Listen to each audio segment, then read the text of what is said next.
उज्जैन शहर के बेगम बाग कॉलोनी में शाहीन बाग के तर्ज पर सीएए और एनआरसी के खिलाफ मुजाहरा जारी है, जिसमें मुल्क भर के समाजी कारकुन आकर हुकूमत के खिलाफ अपना गम गुस्सा जाहिर कर रहे हैं। देश भर में हर जगह आंदोलन धरना प्रदर्शन चल रहे हैं, लेकिन देखने में आ रहा है कई लोगों को सीए एनटीआर होता क्या ये भी नहीं मालूम। आप बताएं।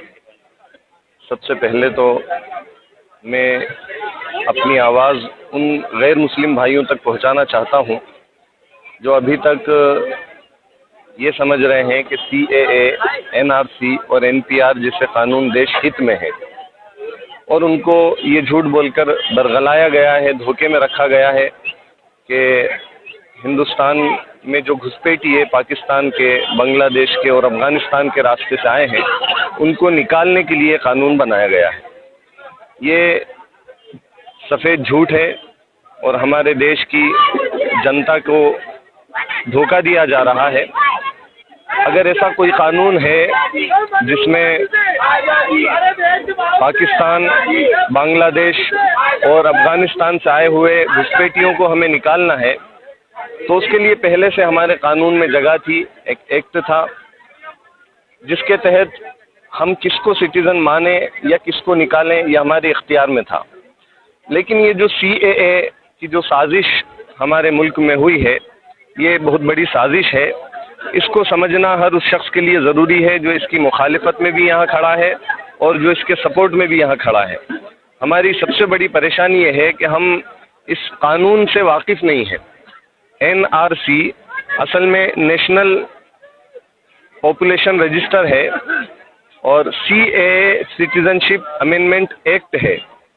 ये अमेंडमेंट इससे पहले भी 4 दफ़ा हुआ है और इस दफ़ा भी 2019 में हमारी मौजूदा हुकूमत बीजेपी की तरफ से किया गया है। इनका ये कहना है कि हम पहले तो हमारे पूरे हिंदुस्तान में कागज़ की बुनियाद पर लोगों से पूछेंगे कि कौन कौन हिंदुस्तानी है। उसके बाद जो कागज़ नहीं दिखा पाएंगे उनमें से हम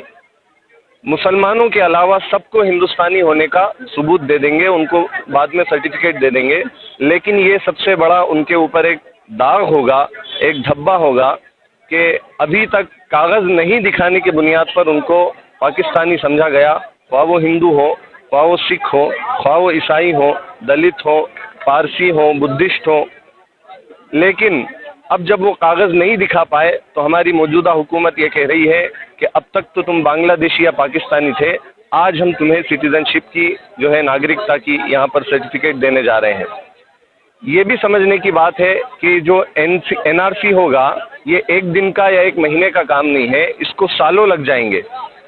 एक शहर में ही नहीं, एक सूबे में, बल्कि पूरे हिंदुस्तान में जब ये कागज़ ढूंढने निकलेंगे, कागज़ मांगने निकलेंगे और लोगों को रजिस्टर में लेंगे तो इनको सालों लग जाएंगे कागज़ इकट्ठे करने में।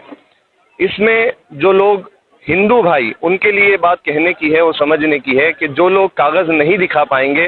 पहले तो उन्हें इस देश का नागरिक नहीं माना जाएगा और अलग कर दिया जाएगा। फिर एक लंबा अरसा होगा,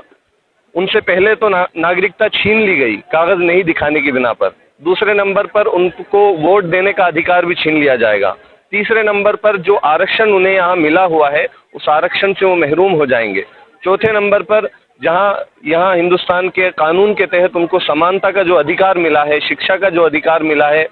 वो सारे अधिकार और सारे हुकूक उनसे छीन लिए जाएंगे और उनको जो व्यवहार मनुस्मृति के कानून में दलितों के साथ, पिछड़ों के साथ छुआछूत की बुनियाद पर ये लोग किया करते थे, वो सारे काम, काले काम यहाँ पर दोबारा ये लोग शुरू करने वाले हैं। और एक लंबा अरसा होगा, उन्हें सिर्फ आश्वासन दिया जाएगा, मुसलमान को तो डिटेक्शन कैंप में भेज दिया जाएगा, लेकिन गैर मुस्लिमों को ये आश्वासन दिया जाएगा तुम अभी ठहरो, तुम्हें हम हिंदुस्तान की नागरिकता देने वाले हैं। ये जो अरसा होगा, ये अरसा उनके ऊपर क़यामत की तरह, एक एक दिन, एक एक लम्हा क़यामत की तरह गिरेगा, एटम बम की तरह गिरेगा। वो किस मुंह से अपनी नस्लों को कहेंगे, अपने बच्चों को कहेंगे कि आज हमसे हिंदुस्तानी होने का हक छीन लिया गया। और अब हम इंतज़ार में हैं कि वो कौन सा दिन आएगा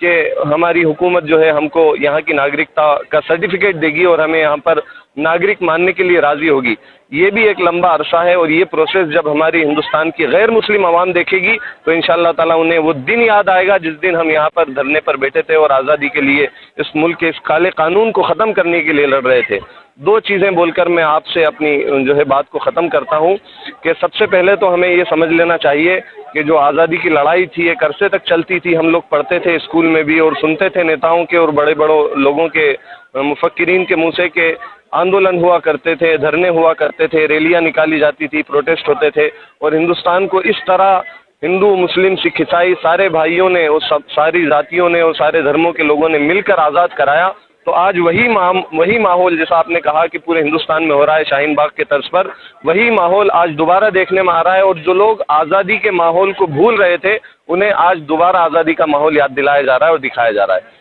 दूसरी चीज़, जब ये हमारा मुल्क हिंदुस्तान आज़ाद हुआ तो आज़ाद होते ही हमारे हिंदुस्तान के राष्ट्रपिता महात्मा गांधी का जो मर्डर हुआ था, जो उनका कत्ल हुआ था, नाथूराम गोडसे जिसने खुलेआम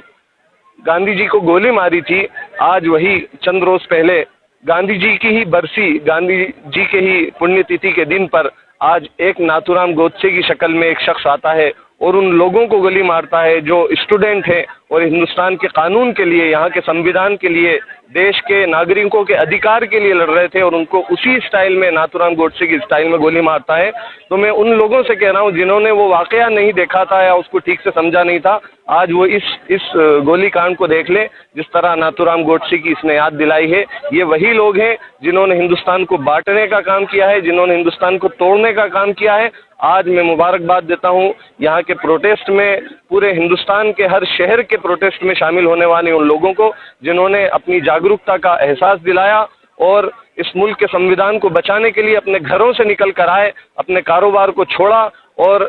इस ज़रूरत को ज़्यादा अहम समझा और इस मुल्क को दोबारा इस काले कानून से आज़ादी दिलाने के लिए अपना तन मन धन, अपने बीवी, अपने बच्चों और सबको लेकर जो है उन्होंने